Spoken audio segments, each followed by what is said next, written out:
Saudara dan saudari yang dikasih Tuhan, selamat jumpa kembali dengan saya, Romo Valentinus Tejantara SCY, di rumah kita tercinta, Wisma Kencana Channel. Semoga Anda semua dalam keadaan sehat, damai, sejahtera, dan bahagia. Dalam tayangan video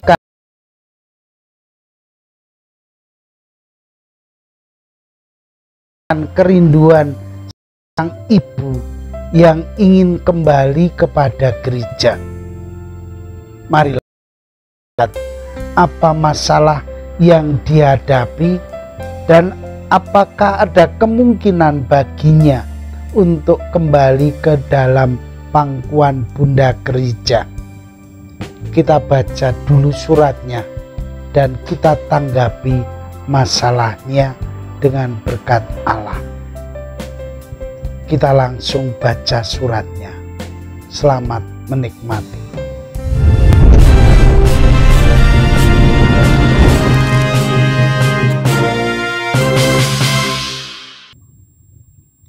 Romo Tejo SCY yang terkasih, maaf Romo bila saya ini mengganggu kesibukan Romo. Saya dapat nomor HP Romo dari teman saya. Ini salah yang berat sekali. Saya ingin Romo berkenan memberi jawaban masalah saya ini lewat komunio saja Romo. Saya sudah menikah 15 tahun yang lalu. Dan sekarang ini saya sudah dikaruniai 2 anak. Dulu saya adalah seorang Katolik, tetapi saya meninggalkan gereja karena saya dipaksa ikut suami yang non-Katolik, menikah secara lain agama. Demi cinta saya menikah dengan dia di luar tata gereja Katolik. Sejak 10 bulan ini saya meminta cerai. Suami saya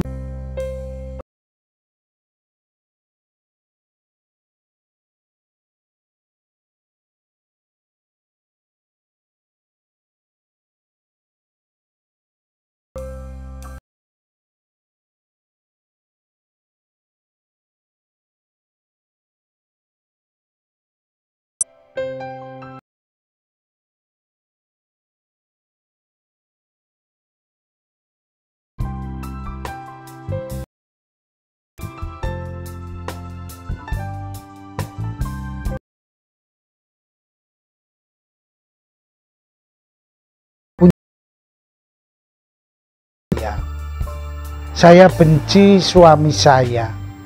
Saya harus menghidupi 2 anak sendirian. Romo, kalau saya kembali menjadi Katolik, kira-kira masih boleh atau tidak? Bolehkah saya menerima komuni kalau saya ke gereja? Apakah saya berdosa berat? Apakah saya masih bisa menikah lagi? Mohon tanggapannya Romo. Ranti di seberang.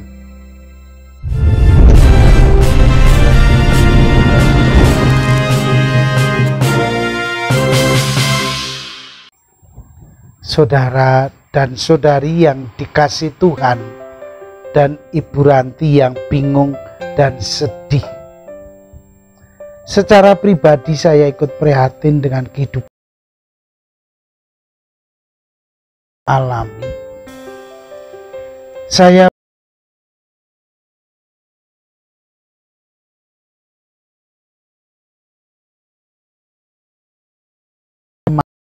yang membantu dan menemani Anda. Dan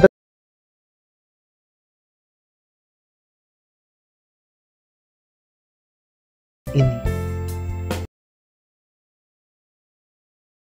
pertama-tama saya tanya,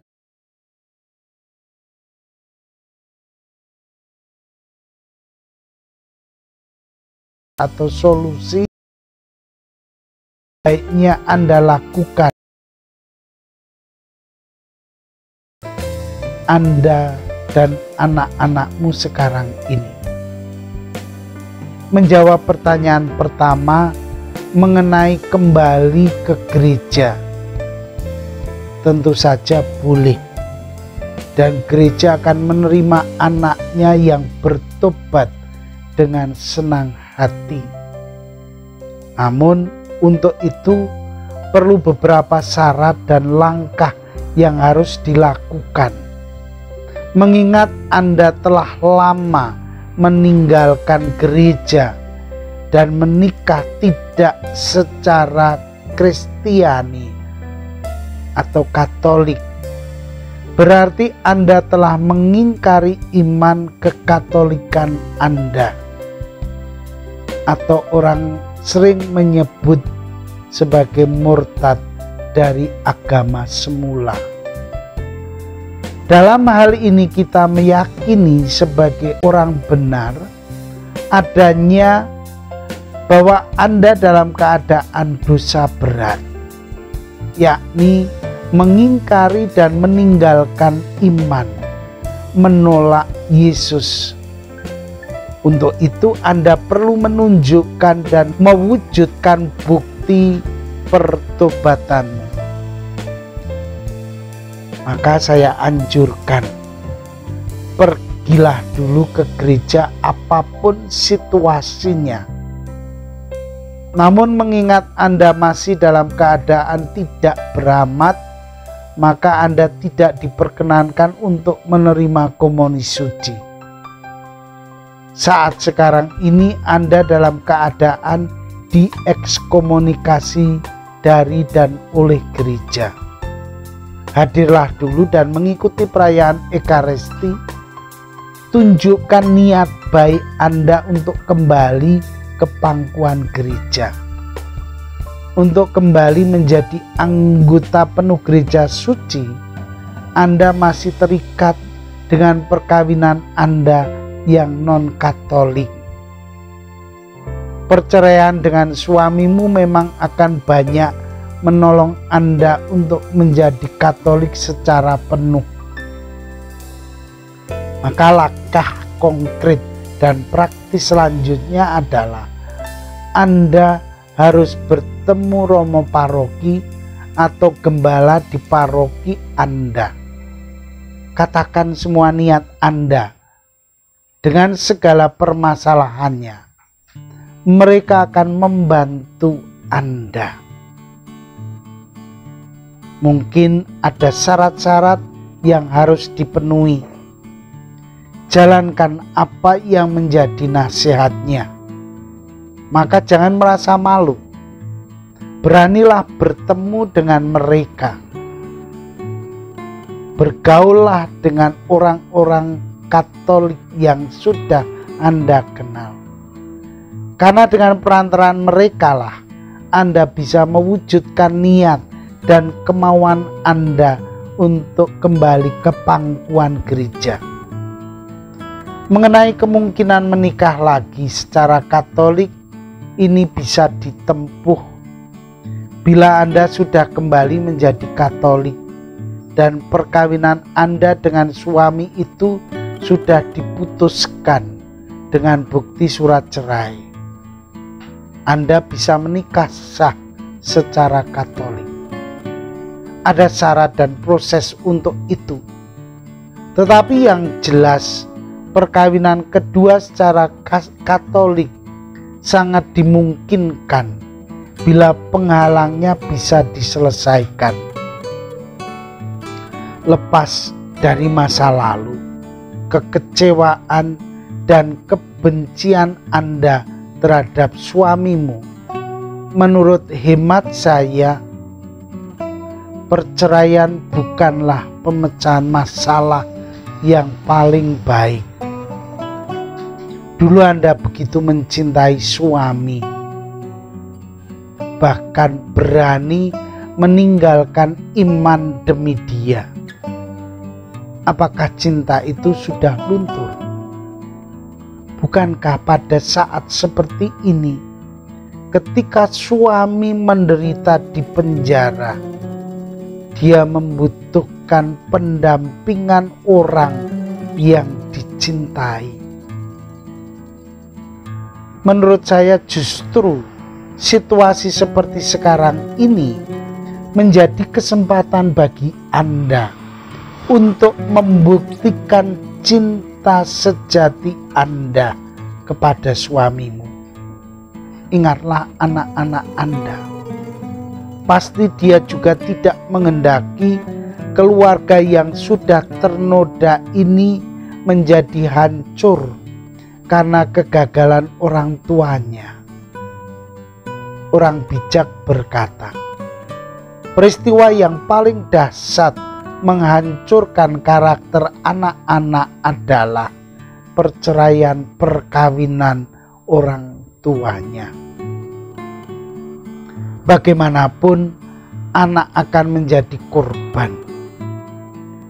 Dalam semangat Kristiani, saat seperti ini sebenarnya justru menjadi kesempatan Anda untuk membuktikan bahwa cinta itu suci, utuh, dan murni. Bila Anda bisa menerima suami Anda apa adanya, di dalam suka dan duka, dalam untung dan malang, di waktu sehat dan sakit, Anda dalam keutamaan Kristiani yang sejati. Tunggulah, jenguklah, dan setialah pada cinta Anda sampai suamimu keluar dari penjara. Sementara dalam waktu yang sama, berusahalah untuk kembali ke pangkuan gereja. Saya yakin bila yang baik ini bisa Anda jalankan, semuanya akan menjadi indah pada akhirnya. Akhirnya, semua keputusan ada di tangan Anda. Apakah Anda akan meninggalkan suami dan melanjutkan proses untuk cerai dan meninggalkan dia? Atau Anda berjuang untuk setia dan menyelamatkan dia dari situasi terpuruk ini? Saya hanya bisa menyertai Anda dalam doa dan ekaristiku. Semoga hanya yang terbaiklah yang akan terjadi.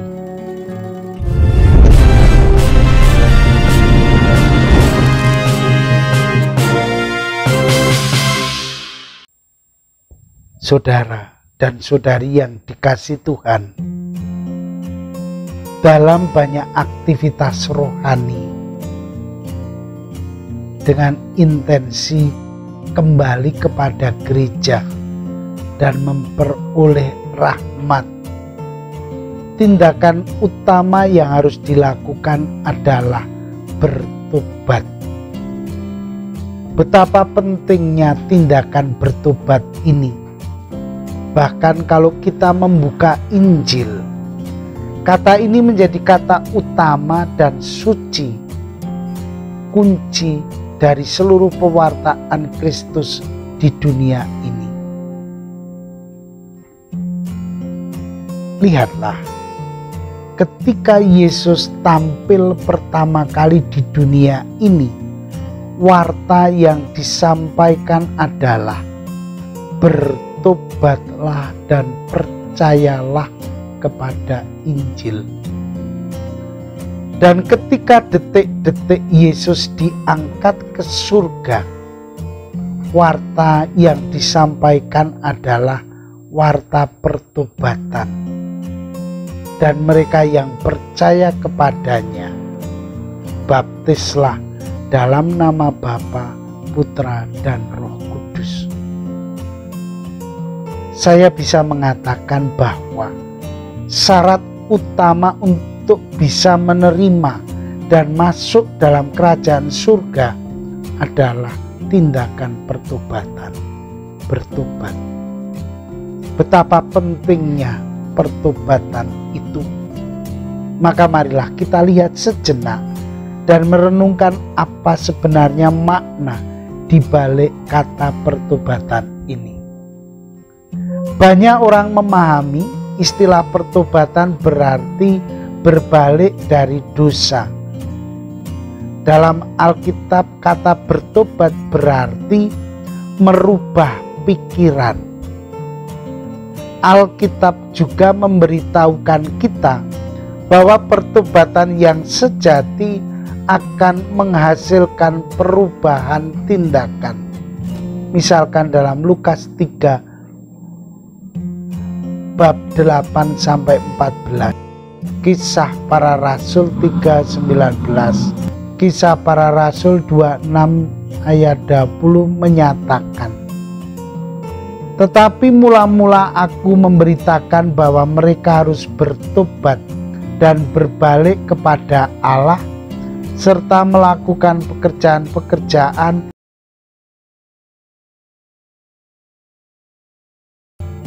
definisi pertobatan yang Alkitab, perubahan pikiran yang tingkah laku. Kalau demikian, pertobatan dan keselamatan, Kisah Para Rasul nampaknya secara khusus memusatkan perhatian pada pertobatan dalam hubungannya dengan keselamatan. Dikatakan bertobat dikaitkan dengan keselamatan. Itu merubah pikiran Anda dalam hubungan dengan Yesus Kristus. Dalam khotbah Petrus pada Pentakosta, dia mengakhirinya dengan panggilan agar orang-orang bertobat. Kisah Para Rasul bab 2 ayat 38. Saudara dan saudari, bertobat dari apa? Petrus memanggil orang-orang yang menolak Yesus Kristus untuk mengubah pikiran mereka mengenai Dia. Mereka bertobat untuk mengakui bahwa Dia sungguh-sungguh adalah Tuhan dan Kristus.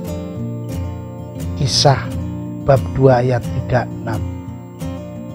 Petrus memanggil orang untuk mengubah pikiran mereka dari menolak Kristus sebagai Mesias menjadi beriman kepadanya sebagai Mesias dan Juru Selamat. Pertobatan dan iman dapat dipahami sebagai dua sisi dari koin yang sama. Tidak mungkin beriman kepada Yesus sebagai Juru Selamat tanpa terlebih dahulu mengenai siapa dan apalah. Apakah ini adalah pertobatan dari penolakan secara sengaja atau pertobatan dari ketidakacuan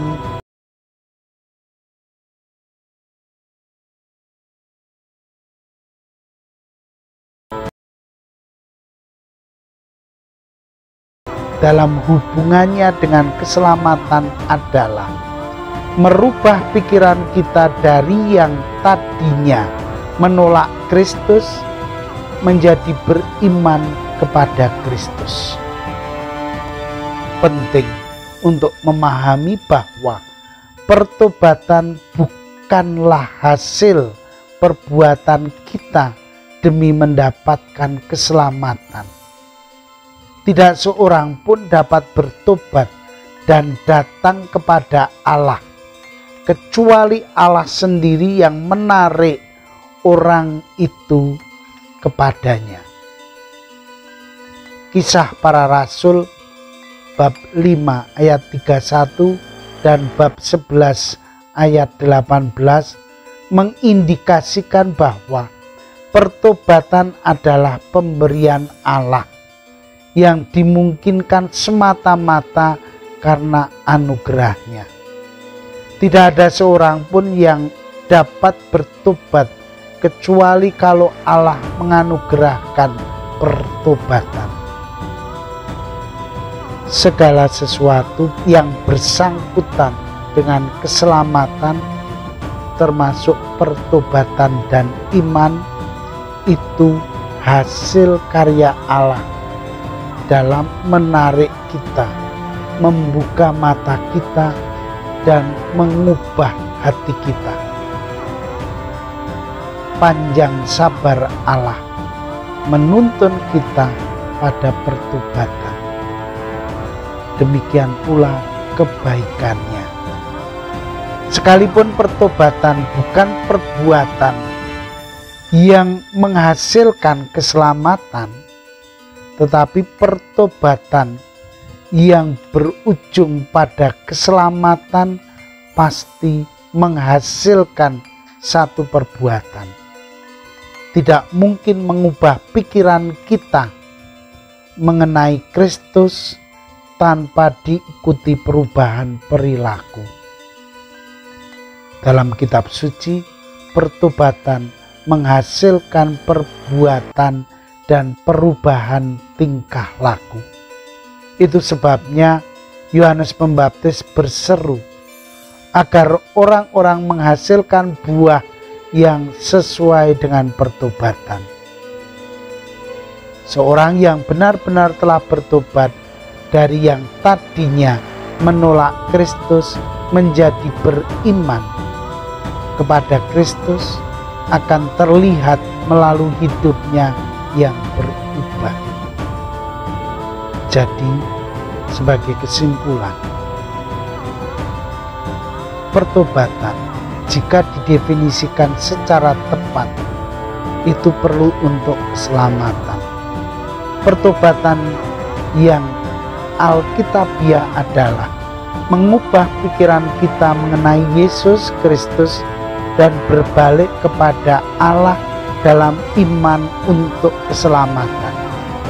Berbalik dari dosa bukanlah definisi pertobatan, melainkan salah satu hasil pertobatan yang sejati yang berlandaskan iman yang menuntun kepada Tuhan Yesus Kristus. Inilah pertobatan yang sejati. Inilah pertobatan yang membawa buah kasih. Ini adalah pertobatan yang dari Allah. Semoga kita semua sungguh bertobat. Keluarga seringkali membuat kita justru jatuh dalam kedosaan yang mendalam karena menolak Kristus. Marilah kita mohon ampun kepada Allah dan terimalah salam kasih saya. Vivat cor Jesu per cor Mariae. Hiduplah hati kudus Yesus melalui hati Maria. Amin.